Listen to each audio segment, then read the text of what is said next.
Salve, amigas e amigos da filosofia, bem-vindos a mais uma das nossas conversações filosóficas. Hoje eu vou conversar com a Diana Tasqueto, que está fazendo uma pesquisa de doutorado em filosofia da física, na Universidade de São Paulo. Então, obrigado por você aceitar participar aqui das conversações. É um assunto que eu gosto bastante, né? Filosofia da ciência e tudo. Então, para mim também vai ser bastante prazerosa essa conversa, tenho certeza. E eu vou começar perguntando da sua trajetória, para você contar um pouquinho como que foi que você chegou nesse assunto, se você estudou é, física primeiro filosofia, como que foi aí Uhum, uhum. a ordem das coisas. E Certo. obrigado, então, por participar aqui. Eu que agradeço, Caio. Muito obrigada pelo convite. Estou deslumbrada com o trabalho que você está fazendo pela filosofia no Brasil e estou muito contente de fazer parte disso aí. Muito obrigada pelo convite. Bom, eu acho que a maneira com que a gente faz filosofia ela depende em grande medida da história da gente, né? Então, assim, a tua pergunta é pertinente porque eu entendo que a maneira com que eu faço filosofia, por que eu faço filosofia e por que eu faço dessa maneira em particular tem muito a ver com a minha história. Então, eu vou compartilhar com vocês agora os melhores momentos aí. E o que foi importante na minha vida foi ter nascido no interior do Rio Grande do Sul de uma família muito pobre, né? Eu sou gaúcha, então nasci lá em Sapiranga, que muitos nem gaúcho que nunca ouviu falar dessa cidade aí.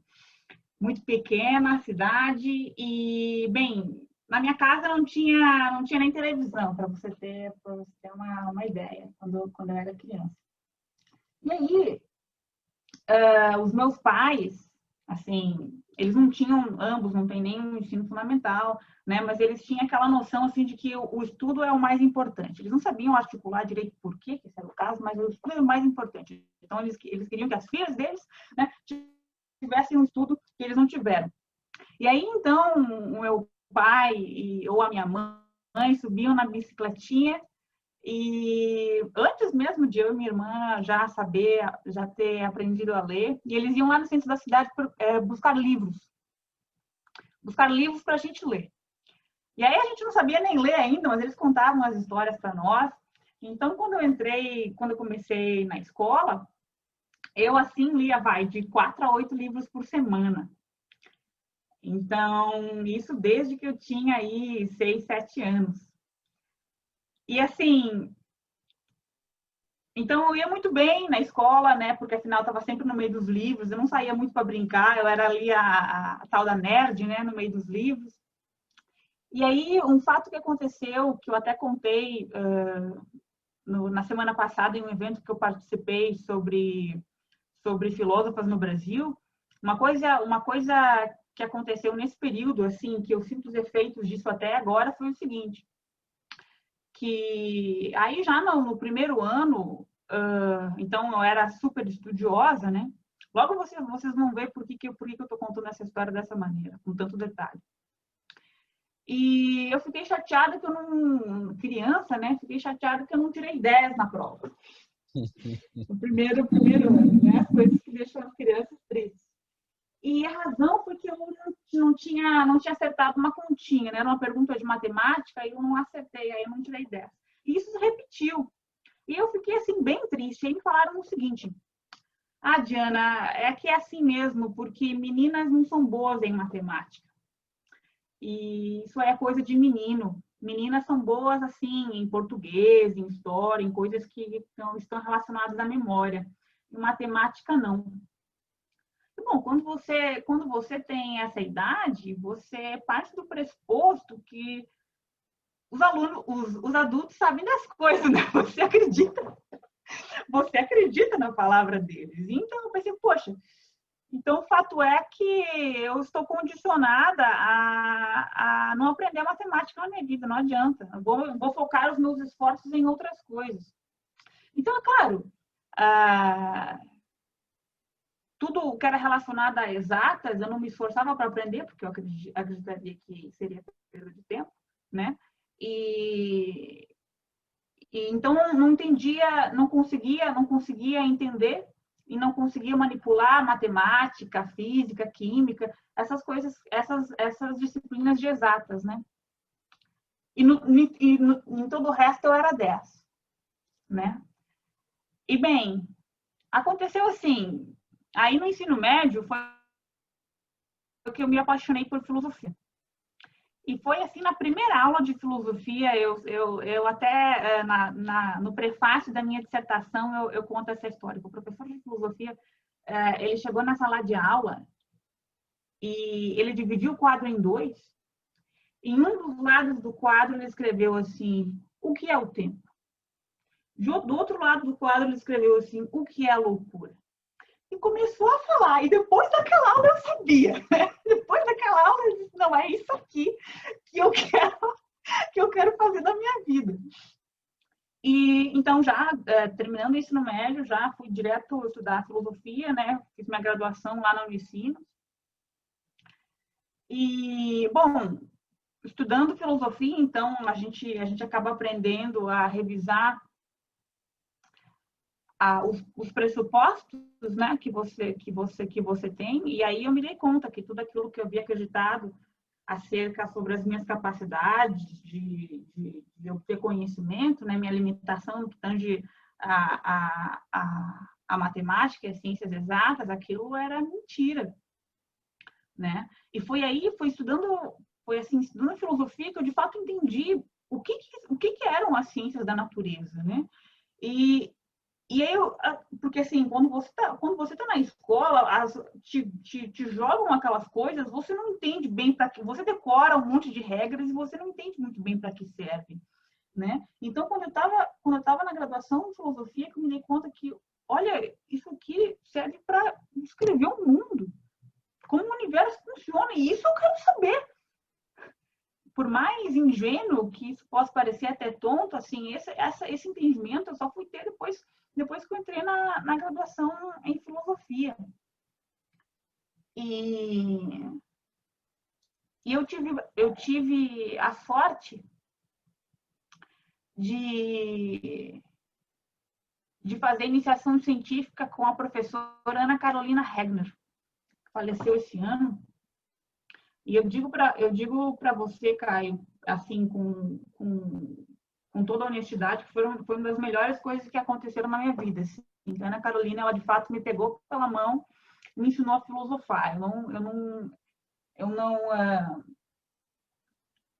não me enxergo sendo a mulher, a pesquisadora que eu sou hoje, não fosse essa orientação que ela me deu.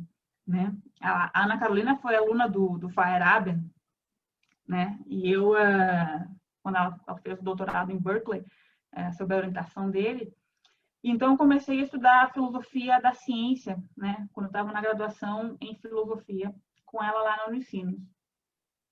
E aí eu comecei fazendo iniciação científica sobre Popper, né? O método científico de Popper. E foi estudando Popper que eu acabei me dando conta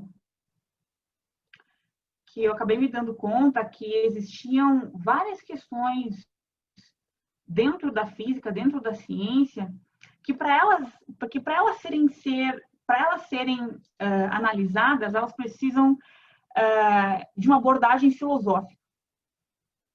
Que antes de tudo, antes de você propor uma solução técnica, existe todo um processo de entendimento conceitual do problema, que em última instância uma análise filosófica. Isso dentro da física, isso dentro da ciência. E essas questões, elas me pareceram assim tão apaixonantes que no semestre seguinte eu me matriculei no curso de física, lá na Unicinos, né? Porque assim era aquilo que eu queria, era aquelas questões que de fato me inquietavam, assim, que eu ficava Só que, claro, sem ter a base técnica, era impossível você entender os problemas corretamente, quanto mais a tentar resolvê-los, né? Então, eu não tive dúvidas. Mas agora, e aí agora vocês vão entender porque que eu contei aquela história bem de lá do início da minha vida, foi assim, quando eu iniciei no curso de física, então, dado que todo aquele treinamento que eu deveria ter tido quando eu era criança, adolescente, em matemática, em ciências exatas, eu não tive, né? Eu simplesmente estudava o mínimo que era para passar na prova. E assim, quando na primeira disciplina de física que eu fiz, eu tinha dificuldade para multiplicar, cara. Para multiplicar. E eu digo assim, olha, todo esse... E eu passei, e até hoje eu sofro com isso, por dificuldades, assim, que eu não consigo nem descrever para você, porque na busca desse treinamento técnico que é imprescindível para fazer meu trabalho filosófico bem, e eu entendo que eu não precisaria estar com tanta dificuldade, sofrendo tanto, se lá atrás eu não tivesse me contado essa mentira que mulher é incapaz de fazer matemática. Uhum. Entende? E é claro, eu persisto porque eu não acredito nisso, né? Não acredito nisso, e também porque essas questões, elas me inquietam de tal maneira que eu não vejo outra saída a não ser abraçar aí a dificuldade e ir em frente, né? Então foi assim que eu encontrei a filosofia da física. Eu estava estudando filosofia da ciência, né? E eu vi questões aí que eram questões de filosofia da física, que eram questões rigorosamente apaixonantes. E eu entendi que era aquele tipo de questão filosófica que era o que me inquietava, né? E eu fui atrás de me treinar, então, para conseguir fazer essa pesquisa filosófica, né? Então, eu me formei em filosofia lá na Unicinos e eu tinha feito algumas disciplinas lá de física, né? Mas é claro, quando vindo para a USP, porque eu entrei no mestrado com o Oswaldo Pessoa, meu orientador, né? Aqui na USP, e eu queria continuar o curso de física aqui, né? Mas aí não seria... Aqui é uma universidade pública, lá era uma universidade privada, eu tinha bolsa para a Uni, né? Por isso que eu consegui fazer o curso lá de filosofia e tal. Então, não tinha como simplesmente fazer a transição, né? E eu também, sendo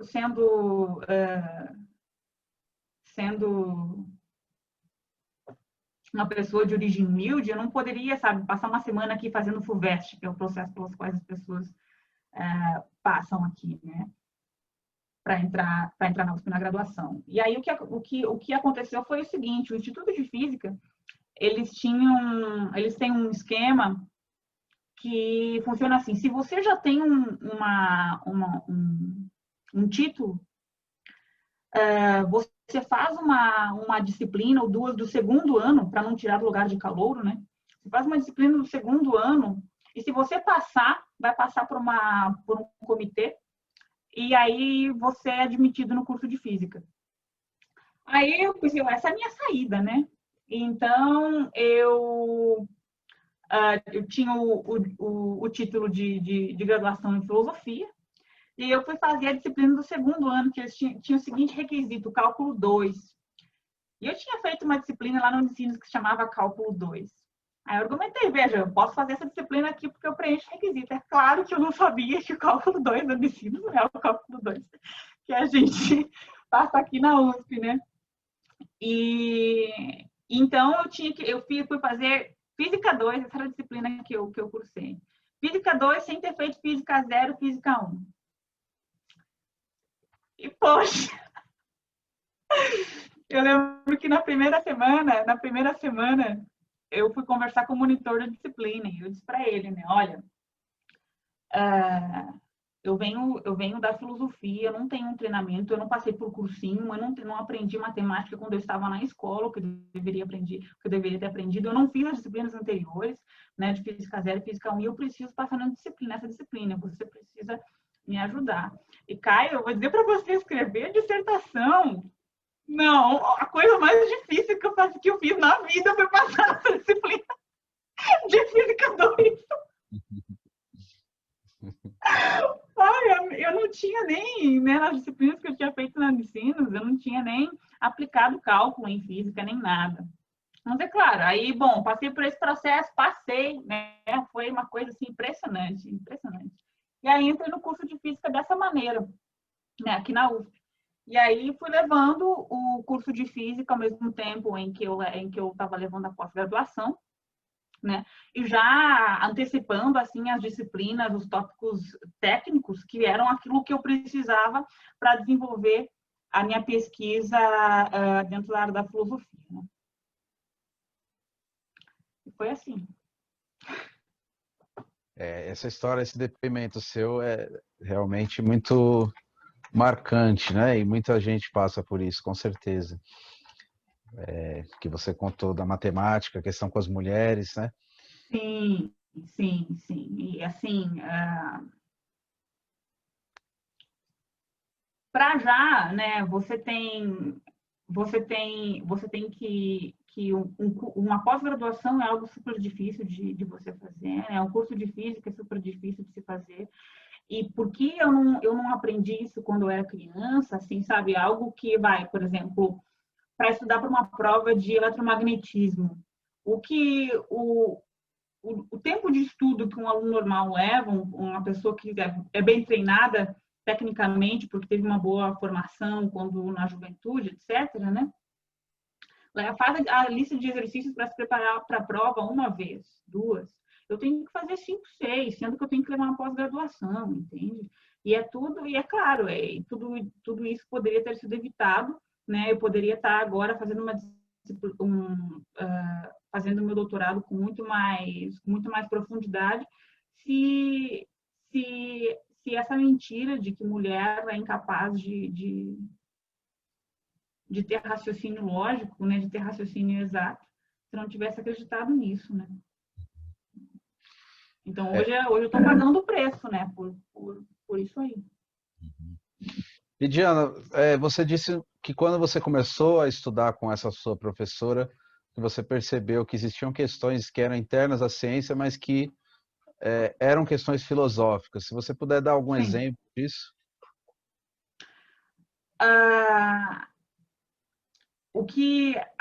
As questões que se mostraram para mim naquela época, né, que eu percebi isso, claro, de uma maneira bem intuitiva, porque eu não tinha conhecimento de física para avaliar a profundidade do problema, mas assim eu conseguia perceber, foram as questões dentro de mecânica quântica, né?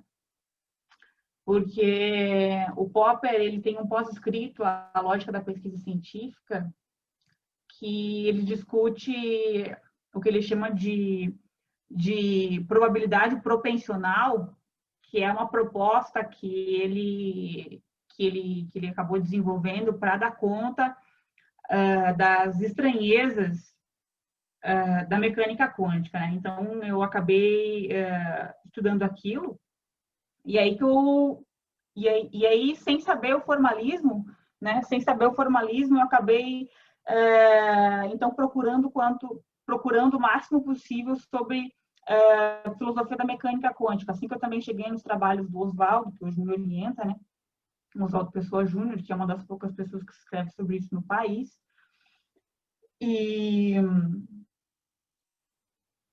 Mas, assim, essas questões de mecânica quântica, e é sobre isso que eu estou trabalhando também no meu doutorado hoje,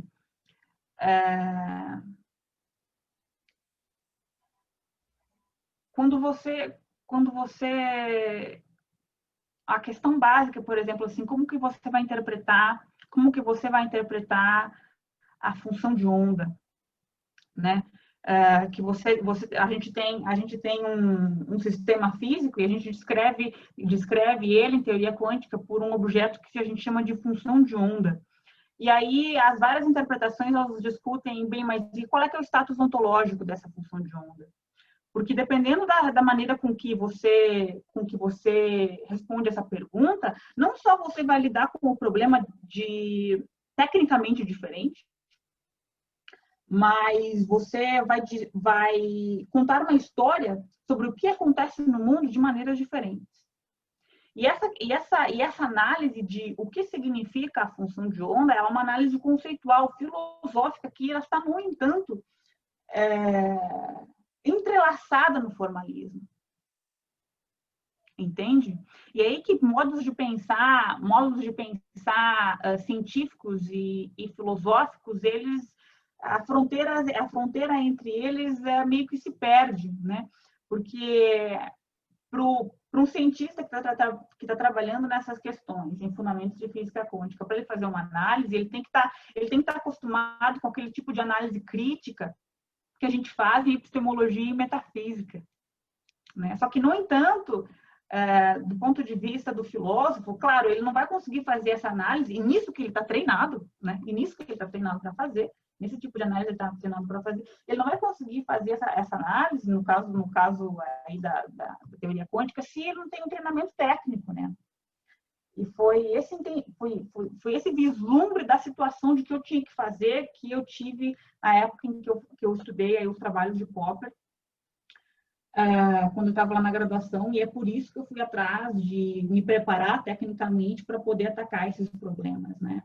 Porque quando eu estudei Quine, né, eu fiquei rigorosamente convencida de que, olha, você tem uma metafísica, mas assim, a metafísica, a tua visão de mundo, ela depende da maneira com que o mundo é fisicamente, entende? E essa descrição, quem faz são as teorias da física. Então, para você entender como o mundo é, você tem que entender o que a ciência fala sobre o mundo, né? E eu tinha, quando eu estava na graduação em filosofia, aquela ingenuidade que muitas pessoas têm de que, assim, a física, ela é um conhecimento fechado, né? Assim, existe aquela coisa, assim, você entra no curso de física, você tem como que uma caixinha vazia. Aí você faz o curso de física clássica, você adiciona umas verdades ali. Você faz o curso de termodinâmica, outras verdades na caixinha. E aí faz o curso de eletromagnetismo, outras verdades na caixinha. Quando você sai do curso, você está acima do bem e do mal, porque afinal está todo o conhecimento ali pronto, né? Só dizem que falta uma teoria de tudo que unifica essas coisas todas, mas isso é só alguns detalhes, né? Isso que a teoria das cordas se propõe a fazer, por exemplo. Não é por acaso que eu fui estudar fundamentos de teoria das cordas no mestrado, né? Só que depois que você... esse foi um aspecto curioso da minha formação, foi muito gratificante, que eu fui estudar física sendo filósofo. Entende? Em geral, né, por que é tão incomum filosofia da física no Brasil? Porque, assim, você teria que ir de uma área para outra. Em universidades europeias e americanas, por exemplo, você pode misturar, né? Você pode fazer algumas disciplinas de filosofia, outras de física, aí você sai com major em uma coisa e minor na outra. Aqui não tem disso, né? E com frequência o que acontece é, assim, alguém que tem treinamento em física e acaba lendo um livro sobre filosofia e vai estudar filosofia depois, né? E eu já fui estudar física sendo filósofa, e isso foi uma experiência, assim, incrível, porque, claro, já tendo aquele treinamento crítico, né, de análise conceitual, eu percebi que, assim, eu consegui enxergar os aspectos problemáticos, conceitualmente falando, da parte técnica que estava sendo apresentada, porque quando você faz o curso de física, você não discute conceitos muito, né? Tem muita conta que você tem que aprender a fazer e você passa o tempo todo, né, aprendendo os truques e tal para resolver os problemas. Há muito pouco de discussão conceitual. Não obstante as questões estarem lá. Não obstante as questões estarem lá, elas não são discutidas, né? E então foi fascinante que daí eu me dei conta que aquela noção ingênua que eu tinha de que ciência é um corpo fechado, que só falta preencher algumas lacunas aqui e ali, fechar os pontos aqui e acolá, estava tudo errado. Que conhecimento, a maneira com que a gente pensa sobre o mundo é muito mais complexa do que se suspeitava, né? E eu fui capaz de ter esse vislumbre, de ter esse entendimento, justamente porque eu fui estudar física, né? Fui em busca do conhecimento técnico que eu preciso, já sendo filósofa, né? Então eu podia enxergar assim os pressupostos metafísicos e os argumentos epistemológicos de toda sorte que estão ali imersos na maneira com que você monta o problema físico, na maneira com que você vai resolvê-lo, entende? Porque assim, você discute, por exemplo, qual é que é a metafísica, qual é que é a metafísica que se segue da mecânica clássica. Quando você estuda mecânica clássica assim com o olhar do filósofo, você percebe que a metafísica que é consequência da mecânica clássica é a metafísica que entrou lá in the first place. Entende? São os pressupostos que o Newton, consciente ou inconscientemente,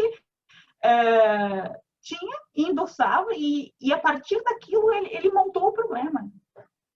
Entende? Então, nesse aspecto, essa parte do meu trabalho de fazer filosofia da física, ela é uma aventura, porque os aspectos científicos e os aspectos filosóficos, eles estão ali entrelaçados. E aí eu tive um entendimento muito mais profundo do que significa buscar conhecimento sobre o mundo, sabe? E isso está sendo, né, muito enriquecedor. Uhum. E você acha que os físicos também se preocupam com essas questões da epistemologia quando eles estão elaborando ou meditando sobre um problema? Que você diz que pode ser consciente ou inconsciente isso. Você acha que é mais inconscientemente que isso ocorre ou tem no próprio curso de física e nessas teorias existem também preocupações epistemológicas? Se isso é externo ou interno, você acha?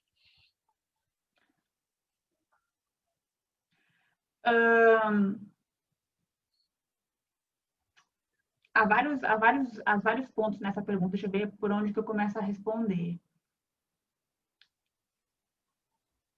Para já, eu posso dizer para você com segurança de que não há como escapar da metafísica, tudo bem?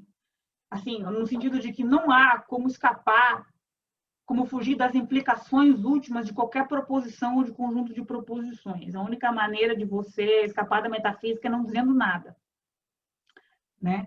Até se você pega, por exemplo, um movimento filosófico antimetafísico que foi o positivismo lógico, né? Que diz assim, olha, é possível a gente falar sobre aspectos do mundo sem recorrer a uma teoria mais profunda e mais abrangente sobre o seu significado, né? Em última instância, isso é dizer que você estudar as partes não depende de como todo é, né? E, bom, essa posição, ela está em parte, ela se motiva em parte do sucesso da descrição matemática dentro da física, né? Então, você tinha, por exemplo, lá os positivistas, você diz assim, olha, uma asserção ou ela tem sentido ou ela não tem. E se ela tem, se você pode descrevê-la empiricamente, então ela tem sentido. Do contrário, ela não tem. Qualquer coisa além disso é metafísica, então lixo, né? Agora, quando você faz isso com teorias científicas, e esses caras tentaram fazer isso muito, veja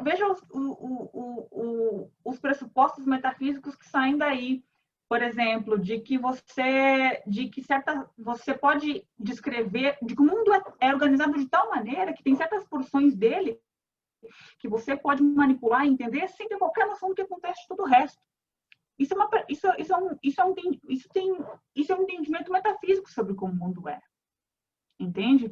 E o positivismo que está ali que foi aí motivado pela filosofia do Wittgenstein, você tinha Marx, né? Também, que são os campeões dessa visão,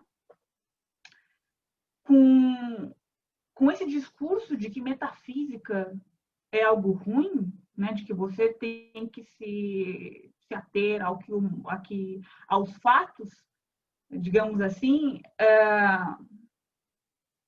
isso teve influências muito ruins, eu acho que dentro da filosofia e na física também, porque os caras que fizeram algumas das figuras mais importantes da mecânica quântica, por exemplo, Heisenberg, um dos caras que assentou nessa visão. E em particular, então, os filósofos, depois desse movimento, eles acharam que, bom, a única coisa que resta para a filosofia fazer é descrever o que os cientistas fazem, né? Porque tudo é problema de linguagem, então a gente tem que simplesmente deixar os termos mais claros para que não haja confusão. Então, o trabalho duro quem faz é os cientistas, e a gente só que faz esse serviço aí conceitual, mas assim, só de clarificar o que eles já fizeram. E isso passou para os físicos, que daí começaram a verificar, a entender o trabalho do filósofo como algo secundário. Por exemplo, você tem um cara como Richard Feynman, que disse famosamente que a filosofia é tão importante para a física quanto os ornitólogos são para os pássaros. É claro que o pressuposto que está aí é do qual? Que assim como os ornitólogos simplesmente descrevem o que os pássaros fazem, a filosofia simplesmente descreve o que a ciência faz. Isso não é para já, assim, eu sou muito contra essa visão, e eu acho que essa maneira de fazer filosofia, que começou com o positivismo lógico, mas que ecoa até hoje, fez um estrago tremendo, assim, né? Se reflete muito na maneira com que se faz filosofia até hoje. E aí você tem, depois do positivismo, foi depois dessa doutrina positivista, que morreu, né? Depois de uns 25, 30 anos, ela morreu, porque os caras notaram que tinha tantos problemas que a distinção analítico-sintética, no final das contas, não fazia sentido, então você não conseguia de fato classificar o que eram sentenças empíricas. E, bom, o programa morreu depois de 30 anos, e você tem aí o movimento de filosofia da ciência, que é Popper e Kuhn, né? Agora, só que, no entanto, assim, Lakatos também é um outro nome importante de filosofia da ciência. Só que, assim, eu vejo que isso é uma crítica que eu vou fazer agora ao ensino de filosofia. Quando o estudante vai lá estudar filosofia da ciência, ele meio que acredita que ele acredita que ciência é aquilo que o Popper falou, ciência é aquilo que o Kuhn falou, ciência é aquilo que o Lakatos falou. E eu digo para você, não é. Não é. É muito mais complexo do que isso, entende? E o que esses caras estavam tentando dizer?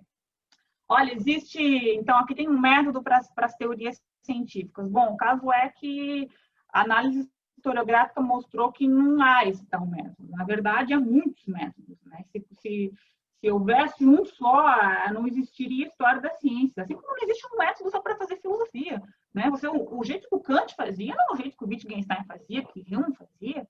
Assim como a maneira com que o Einstein fazia ciência não é a maneira com que o Bohr fazia, não é a maneira com que Maxwell fazia, não é a maneira com que Schrödinger fazia. Você tem vários métodos. O que enriquece o método? Você conhecer epistemologia, você conhecer as múltiplas possibilidades conceituais de você atacar o mesmo problema, né?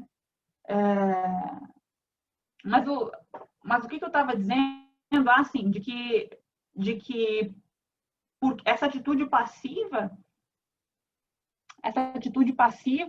dos filósofos ante a ciência acabou implicando assim num descrédito do seu trabalho por parte dos cientistas, né? Que você vê aí vários, como essa citação que eu acabei de falar do Feynman, o Stephen Hawking, que aí todo mundo toma esse cara por uma autoridade, né? Disse que filosofia estava morta. Bom, se esses caras que são as grandes autoridades dentro da física falam isso para esses estudantes, os estudantes vão acabar reproduzindo esse comportamento, né? Pois então deve ser verdade, né? E então, hoje existe uma incompreensão mútua,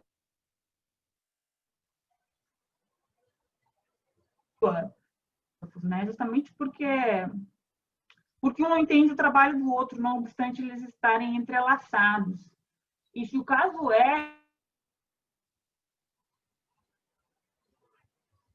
que, do meu ponto de vista, a razão é essa, entende?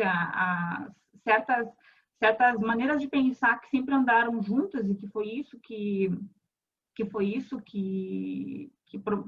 promoveu aquilo que o Kuhn, agora utilizando essa linguagem, chamou de revoluções científicas,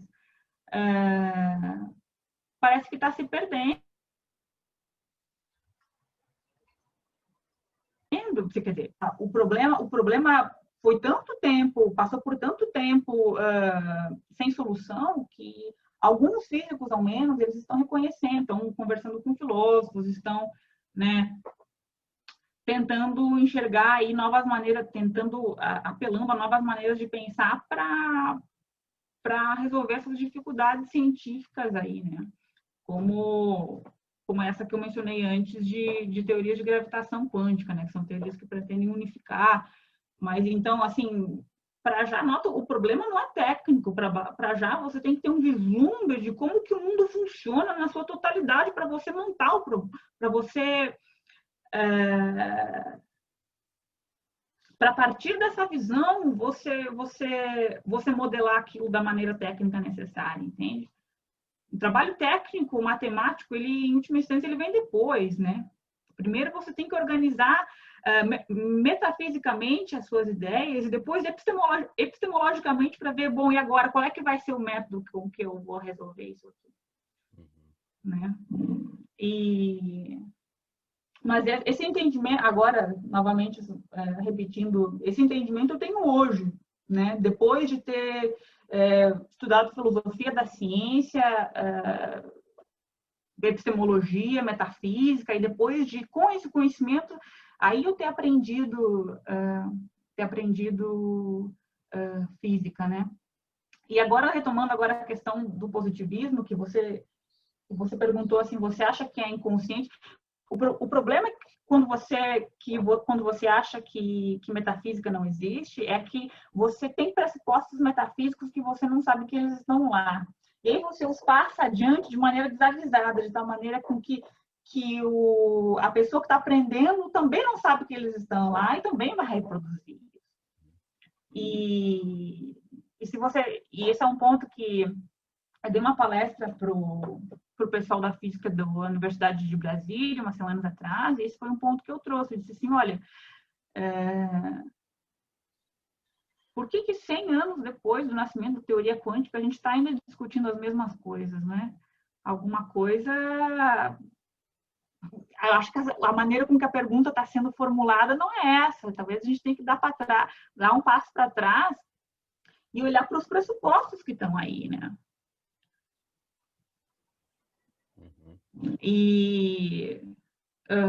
Mas agora, incrementando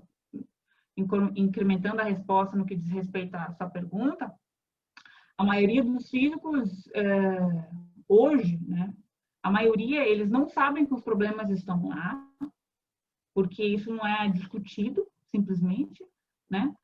E como eles acham que filosofia, como tem esse entendimento de que filósofo fica aí só enchendo linguiça, e muitas vezes eles veem descrições de teorias científicas feitas por filósofos, e não raro está errado, né? Porque o filósofo não estudou bem, aí, bom, isso dá um descrédito tremendo para a filosofia, né?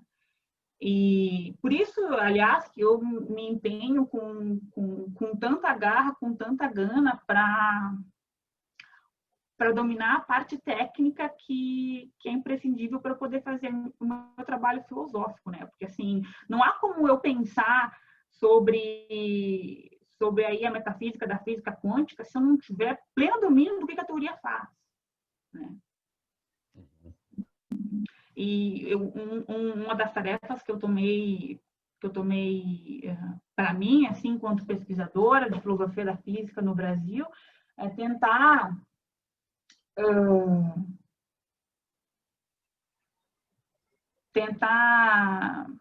fazer com que essa incompreensão entre físicos e filósofos vá diminuindo, né? Mostrando para o pessoal que faz filosofia, olha só, anote que como essas questões epistemológicas e metafísicas que a gente discute na universidade, elas estão todas aqui permeando o nosso conhecimento científico sobre o mundo, né? E com esse discurso, né, também mostrando para os físicos, olha só como você está fazendo, quando você está dando essa resposta para essa questão, você está fazendo você está partindo de certos pressupostos filosóficos. E se você assumir esses outros pressupostos aqui, o que será que sai daí? Uhum.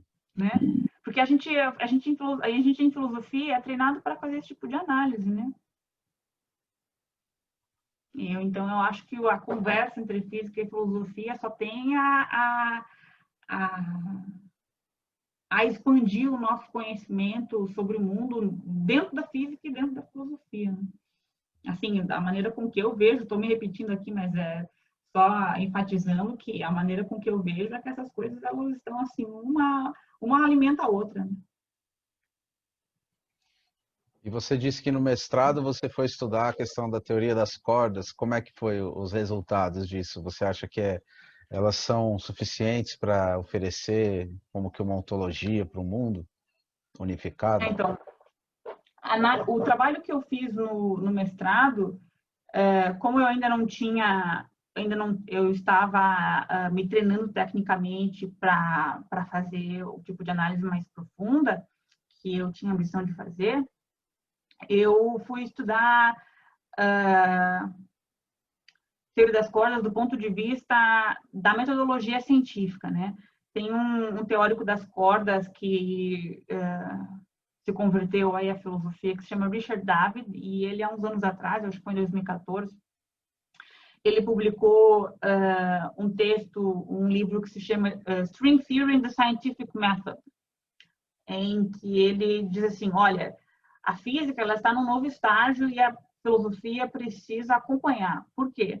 Porque você tem teorias, como a teoria das cordas, que elas são extremamente abrangentes, mas o que elas dizem não pode ser testado empiricamente por uma questão técnica. Por exemplo, você precisaria de aceleradores de partículas aí do tamanho do universo para conseguir testar esse troço. Então, assim, fora de questão, né? Mas daí, será que isso significa que a teoria deve ser descartada só por causa disso? Né? Porque você tem toda aquela tradicional discussão sobre o que é uma teoria científica, né? Da demarcação, do que é demarcação entre ciência e não ciência. Então, ele reavivou esse discurso à luz dos resultados da teoria das cordas, né? E metade da minha dissertação foi, em última instância, uma análise dessa epistemologia que ele chama de não empírica, né? E aí o o meu argumento, a minha conclusão foi de que isso simplesmente não só não funciona, como é prejudicial ao desenvolvimento da ciência, né? Isso acaba levando ao dogmatismo. Se vocês, ele tem 3 argumentos, o David, ele diz o argumento do sucesso de programas de pesquisa anteriores, porque a teoria das cordas, ela é, digamos assim, filha da teoria quântica de campos, né? É uma teoria quântica de campos sobre esteroides, como muitos teóricos das cordas dizem. E eles dizem, bom, esse é o argumento, o sucesso de antigos programas de pesquisa, porque ele diz, bom, se funcionou a teoria quântica de campos, então, sendo a teoria das cordas uma filha da teoria quântica de campos, a gente tem razão, argumentos indutivos para achar que essa é uma maneira boa de fazer ciência. Esse é o ponto, né? E ele diz, e tem também o argumento das não alternativas, que ele diz assim, olha, só existe uma teoria que faz isso tudo que a teoria das cordas faz, que é unificar todas as forças no mesmo framework matemático. E ele diz assim, como só tem uma, deve ser essa a teoria verdadeira, porque afinal é tão difícil fazer uma, se a gente conseguiu fazer uma, então deve ser essa a resposta. Esse é um dos argumentos. E outro argumento que ele dá, são 3, é de que ela acaba dando explicações que ela não foi, não lembro como ele chama esse argumento, mas a ideia é de que a teoria das cordas, ela faz predições, ela dá resultados que ela não foi concebida para fazer. Por exemplo, você consegue deduzir as equações de Einstein de teoria das cordas. Inclusive, meu orientador, o Oswaldo é meu orientador, e eu tenho outro orientador, o Nick Huggins, lá da Universidade de Illinois, em Chicago. Ele tem um artigo onde ele mostra isso, né? Como que você deduz as equações de Einstein a partir da teoria das cordas. Ou seja, você tem uma teoria que era a princípio uma teoria de partículas e você acaba tirando resultado ali que é coisa de cosmologia. Então, alguma coisa deve estar certa nisso. Ao menos esse é o argumento dele, né? E aí eu faço uma análise na minha dissertação e eu mostro que esses argumentos não são bons e que como metodologia científica não ajuda, né? Não faz a gente avançar o conhecimento, pelo contrário. Essa foi parte da minha dissertação, metade dela. A outra metade eu lido com teorias de multiverso. Faço uma discussão de teoria dos multiversos, que não sei se eu posso gastar alguns minutos falando disso. Claro. Esse é meu mestrado, agora eu faço outras coisas, né? Teoria de multiverso funciona assim. Na verdade, eu me aventurei nessa discussão por conta de um evento. Teve um Principia lá em Florianópolis, acho que foi em 2014, que foi sobre muitos mundos. Aí eu pensei assim, poxa, então vou fazer uma apresentação aqui sobre algo que seja de muitos mundos. Era o meu primeiro ano como no mestrado. E aí eu fiz uma pesquisa, assim, 2, 3 meses antes, e eu apresentei lá. E o Décio Krause, lá da Federal de Santa Catarina, disse, nossa, Dina, você devia fazer todo esse mestrado só sobre isso. Eu falei, não, professor, tem outras coisas para pensar. Mas eu cheguei a alguns resultados bem originais, que eu estou agora, tá agora para sair publicado, fora da, assim, uma versão mais sofisticada daquilo que está na dissertação, né? Que teorias de multiverso, elas dizem que existem, quem é da filosofia conhece a visão do David Lewis, né, que diz que todas as possibilidades se realizam, todos os mundos possíveis existem, né? Em física, em diferentes áreas da física, essa ideia aparece para solucionar problemas também. Por exemplo,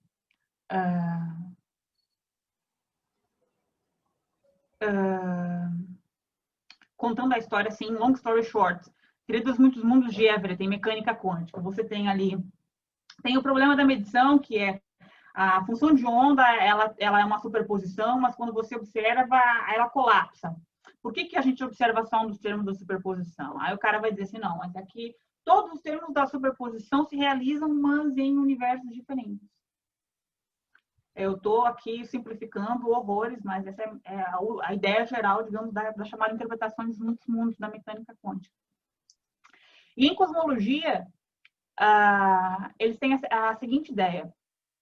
Quem está familiarizado com metafísica sabe daquela distinção entre o que é necessário e o que é contingente, né? Aquilo que é necessário não podia ser diferente, né? A sua negação é uma contradição, né? O que é contingente, tanto com a sua afirmação quanto a sua negação faz sentido, né? Então, você tem o logicamente necessário e contingente, você tem o metafisicamente necessário e metafisicamente contingente, e você tem o fisicamente necessário e fisicamente contingente também. Por exemplo, se eu pego essa caneta aqui, se eu soltar ela, ela vai cair. A nossa intuição é essa, de que isso é algo fisicamente necessário, porque existe uma lei da física que me diz que isso tem que acontecer. Agora, o fato de eu soltar ou não a caneta, isso é contingente, né? E tem certos aspectos da física que a gente não consegue explicar. Por exemplo, por que a velocidade da luz é 300 mil metros por segundo? Por que a constante de Planck tem esse valor? Por que a massa do elétron é essa? Por que a massa do próton é essa? Por que é essa a carga do próton? Por que tem esse valor? E essas questões elas se mostraram importantes porque se percebeu que se a constante gravitacional, por exemplo, se ela tivesse um valor um pouquinho diferente, se ela fosse um pouco mais forte, o universo, poucos instantes depois dele ter expandido a partir da singularidade inicial, ele teria recolapsado. A força gravitacional entre as partículas seria tal que ele teria recolapsado. Agora, se a constante gravitacional fosse um pouquinho mais fraca, ela seria insuficiente para ligar as partículas e formar, por exemplo, estrelas, planetas, etc. Então, parece que existe o que eles chamam de fine-tuning, um ajuste fino. Assim, se esse valor fosse um pouco maior, ou um pouco menor, não existiria o universo. E isso se manifesta em vários aspectos da física. Se a constante cosmológica tivesse um valor um pouco maior ou um pouco menor, seria impossível ter um universo que seja habitável como o nosso. Se a razão entre a massa do elétron e a massa do próton fosse outra, também não teria átomo estável, não teria vida. Enfim, há inúmeros exemplos que ilustram esse fato. Então, essa questão de por que as constantes têm esse valor que elas têm se mostrou uma questão muito intrigante, muito importante para entender, né, o nosso papel no universo, porque pareceu que o nosso universo era muito especial à luz desses resultados, né? Então, os físicos trabalharam muito para chegar nessa explicação. A teoria das cordas tinha a ambição de fazer isso, né? De você chegar a partir de primeiros princípios, né? Você chega primeiro dos princípios, olha, o valor das constantes, o valor das massas das partículas tem que ser esse. Por uma questão de consistência interna da teoria. Então, eles estavam tentando derivar esses aspectos que em outras teorias da física parecem contingentes, não tem explicação. É o que você vai lá e você mede, assim que você descobre, né? Não é uma lei da física que determina a constante de Planck, por exemplo. Você determina isso experimentalmente. Mas essa ambição da teoria das cordas acabou não vingando, e a solução que foi encontrada foi a seguinte: olha, o fato é que existem infinitos universos. Infinitos universos, e em cada um deles você tem valores de constantes diferentes. Então, assim, você elimina o problema, né? Você não tem mais contingência, né? Tudo que é possível tudo que é possível acontece. Então, tudo é necessário. Não existe noção de contingência. Esse é o multiverso da cosmologia. E na primeira parte da minha dissertação eu faço uma análise dessa argumentação que leva a essa teoria, né, de multiverso nesse contexto. E eu mostro que ela é metafisicamente inconsistente, em última instância. Então, essa foi a dissertação. E agora Duas refutações, então, sua dissertação. Bom, você pode pensar assim. Da teoria de tudo e da teoria do múltiplo, mais ou menos isso. Daí E agora, mas assim, mas esse tipo de análise, porque para estudar a teoria das cordas, né, eu tive que, porque eu, como eu disse, a teoria das cordas, ela faz parte de um programa de pesquisa que, que é a teoria quântica de campos, né? Então, assim, no mestrado eu estudava, de 8 a 20 horas por semana só de teoria quântica de campos. E isso, então, e essa noção,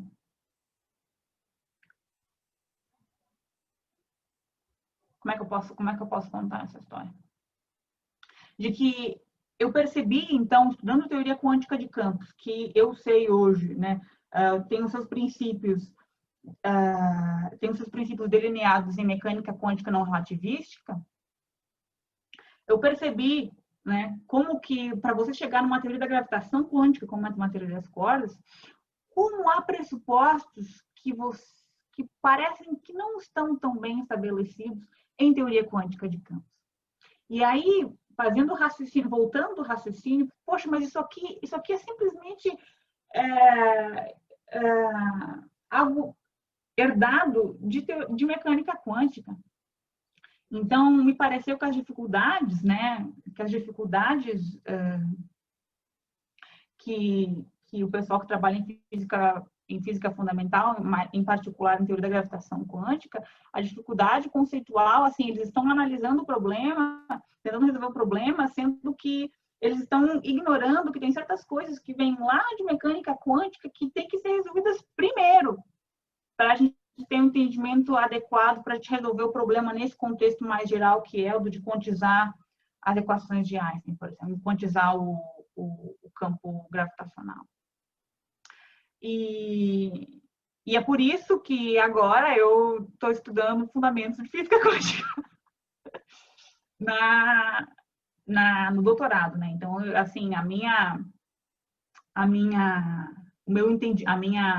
trajetória pela filosofia e pela física me convenceu de que, sendo esses problemas importantes para a gente ter uma visão de mundo, né, adequada, eu acho que eu me preocupei muito, esse é um ponto que eu também trouxe na palestra que eu dei para o Instituto de Física semanas atrás, eu me preocupei muito em saber localizar a pergunta, né, pensando assim, olha, qual que é a pergunta certa? Porque eu tenho que focalizar as minhas energias intelectuais na pergunta adequada, porque eu posso inventar uma resposta interessante, mas se a pergunta não é a correta, então não fica fora de propósito. E os meus estudos, então, no mestrado, me convenceram de que para o tipo de questão que eu estava interessada, né, era o caso de eu olhar filosoficamente para fundamentos de física quântica, né? Uhum. E é isso que eu estou fazendo no doutorado agora. Muito bom. Legal, Diana. Gostei muito da conversa. Foi Que bom. bastante instrutiva. Gostei de saber da sua trajetória também. Nem falei muito. Foi muito bom. Se você quiser dizer mais alguma última coisa, então, quiser falar um pouco. Aqui é uma pesquisa que está em andamento, né, também do doutorado, né? Não sei se você quiser Sim. falar um pouco, mas aí fica à vontade para encerrar, fazer suas últimas considerações aí. Como últimas considerações, o que eu posso dizer? Eu acho que, assim, eu gostaria de deixar uma mensagem, de repente, para os estudantes de filosofia, né? De estudantes de ciências que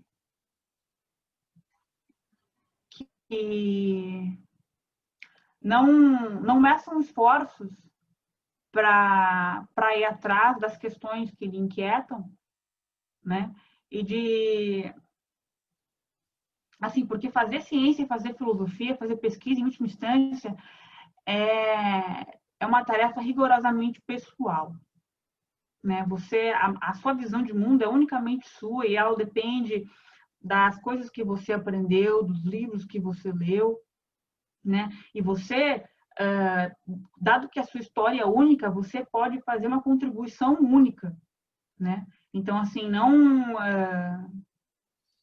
não lhe digam que você não pode fazer alguma coisa, né? Não lhe digam que você é incapaz, não aceite que lhe digam que você é incapaz de fazer um certo tipo de análise, não acreditem quando eles dizem que não há nada não há mais o que fazer em filosofia e ciência, né? Não se contente em aceitar as análises dos demais, de outros filósofos, de outros cientistas, mas assim, pese todas e tenta localizar quais são as questões que lhe movem e vá atrás disso, né? Porque eu acho que, em última instância, essa que é a tarefa do pesquisador, que tenta contribuir com a sua visão de mundo para a visão de mundo da sociedade, né? Então é isso aí. Diana, muitíssimo obrigado, adorei a Eu que conversa. agradeço, Caio. E vocês que assistiram a gente aqui também, agradeço. Não esqueçam de comentar o vídeo aí para a gente continuar a conversa depois. Fiquem ligados nas próximas conversações filosóficas.